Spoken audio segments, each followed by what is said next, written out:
जय जगन्नाथ जय माँ लक्ष्मी समस्तंकर मंगल करंतु। एप्रिल मास 30 तारिख रे पड़ुची अक्षय तृतीया, जहाँकि हिंदू शास्त्र अनुसार एक अत्यंत पवित्र दिन। यही दिनटी अत्यंत शुभ अटे। यही दिन जेकोसी शुभ कार्यर आरंभ कर जमीक बह व्रतघर निबंध नूतन घर क्रय नूतन जगह क्रय नूतन गाड़ी क्रय जेकोसी प्रकार शुभ कार्य आप दिन करेंगे। एथपाई पांजी देखार कौन आवश्यकता न थाए। यही दिन आरंभ कर काम केबे भी खराब फल दिए ना केबे क्षय हुए ना। से दिनटीर नाम अक्षय तृतीया। यही दिन प्रभु श्री जगन्नाथंकर रथ निर्माण कार्य आरंभ हुए।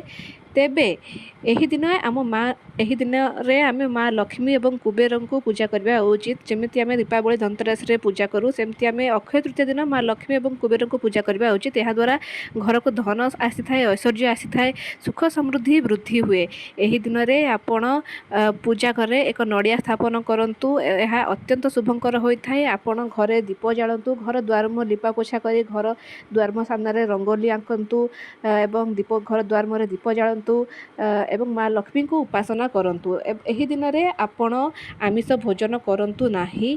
तेबे भोजन को नहीं ए दिन रे किछि विशेषत्व अछि। एही दिन एमिति किछि भोजन करबा द्वारा आपणक घरे धनर अभाव हुए ना बा केबे खाद्यर अभाव हुए ना। तेबे से सब भोजन विषय आज आम कथा हबा कि अक्षय तृतीया दिन आम कौन सब भोजन करबा उचित।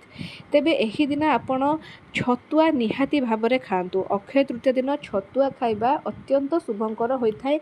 यही दिन आपण छतुआ दान मध्य करें। कौन सी गरीब कि भिकारी मानू आपण छतुआ दान करंतु एवं निजे मध्य घरे छतुआ तैयारी करी खातु एवं परिवार वर्ग को खुआंतु। यह अत्यंत शुभंकर होता है कारण छतुआ माँ लक्ष्मींकर अत्यंत प्रिय होता है। तेणु यही दिन में आप छतुआ तैयारी करी खातु। यह छड़ा यही दिन में आपण फल खातु। फल खाइबा अत्यंत शुभ होता है। विशेषतः जल भाग अधिक थिबा फल, जो फल जल भाग अधिक थाए से ही फल खाइबा अत्यंत शुभंकर होता है। अक्षय तृतीया दिन आपण फल खाईपारे, यह अत्यंत शुभ होता है। आउ गोटे जिनस जोटा कि माँ लक्ष्मींकर अत्यंत प्रिय सेटा आपण अक्षय तृतीया दिन खाईपारे, ता हेउछि खीरी। यही दिन आपण खीरी तैयारी करी माँ लक्ष्मी पाखरे भोग लगातु एवं से भोग खीरी को सपरिवार खातु। आम समस्ते जाचु जे खीरी माँ लक्ष्मी अत्यंत प्रिय होता है। माँ लक्ष्मी खीरी को बहुत भल पाती। तेणु यही अक्षय तृतीया दिन आपण अरुआ चाउल खीरी तैयारी करी माँ लक्ष्मी पाखरे भोग लगातु एवं से भोग खीरी को सपरिवार खातु। यह अत्यंत शुभंकर होता है। एवं यही दिन आपण आमिष भोजन करंतु नाही किंबा पियाज रसुण भली तामसिक खाद्य मध्य भोजन करंतु नाही। अक्षय तृतीया दिन आपण सब बेले सात्विक भोजन बा जहाँ को कहा जाए कि अरुआ भात हेउ किंबा बिना पियाज रसुण किछि अरुआ भात सहित बिना पियाज रसुण किछि तरकारी यही सब जिनस खाई पारिबे। किंतु पियाज रसुण किंबा आमिष भली तामसिक भोजन खातु नाही। यह अत्यंत अशुभ होता है। एवं यही अक्षय तृतीया दिन आपण गरीब मानक भोजन करातु। यह अत्यंत शुभ होता है। कौन दुखी दरिद्र मानक भोजन करातु, यह मध्य शुभ होता है। ब्राह्मण भोजन मध्य कराई पारिबे। अक्षय तृतीया दिन ब्राह्मण भोजन करबा मध्य अत्यंत शुभंकर होता है।